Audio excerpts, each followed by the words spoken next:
Wednesday evening பேக்கிங்கில் அடுத்த கட்ட முயற்சியாக ஹோம்மேட் குக்கீஸ் ட்ரை பண்ணி பார்ப்போன்னு இறங்கிட்டேன். இதுக்கு ஒரு பவுலில் melted butter, 1/2 cup powdered sugar, 1/2 cup brown sugar, ஒரு முட்டை, வெண்ணிலா எசன்ஸ் இது எல்லாமே போட்டு நல்லா பீட் பண்ணி ஒரு பக்கம் வச்சுக்கலாம்.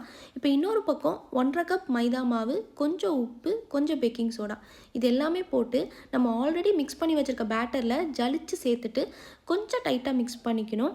இப்போது சாக்லேட்ஸ் அண்ட் சாக்கோ சிப்ஸ் இது எல்லாமே தாராளமாக ஆட் பண்ணி ஒரே ஆங்கிளில் மிக்ஸ் கொடுத்து அது எல்லாமே ஒரு குட்டி குட்டி பால்ஸாக உருட்டி ஒரு 30 மினிட்ஸ்க்கு அப்படியே ஃப்ரிட்ஜில் வச்சிடலாங்க. 30 மினிட்ஸ்க்கு அப்புறம் அந்த பால்ஸ் எல்லாத்தையுமே எடுத்து பேக்கிங் ஷீட்டில் அரேஞ்ச் பண்ணி அவனில் ஒரு 10 to 14 மினிட்ஸ்க்கு பேக் பண்ணி எடுத்து ஆறுனதுக்கப்புறம் சாப்பிட்டிங்கன்னா அவ்வளோ அட்டகாசமாக இருக்கும். கண்டிப்பாக ட்ரை பண்ணி பாருங்கள். நான் கூட ப்ரௌனி மாதிரி ஏதாவது மெஷர்மெண்ட்டில் மிஸ்டேக் பண்ணிடுவேணும்னு ரெஃபரன்ஸ் வீடியோலாம் பார்த்து தான் பண்ணேன். பட் எக்ஸ்பெக்ட் பண்ணதை விட சூப்பராகவே வந்துருந்துச்சு. ஒரு ஏர்டைட் கண்டெய்னரில் போட்டு வச்சிட்டிங்கன்னா ஈவினிங் ஸ்நாக்ஸ்க்கு சூப்பராக இருக்கும். பாய்.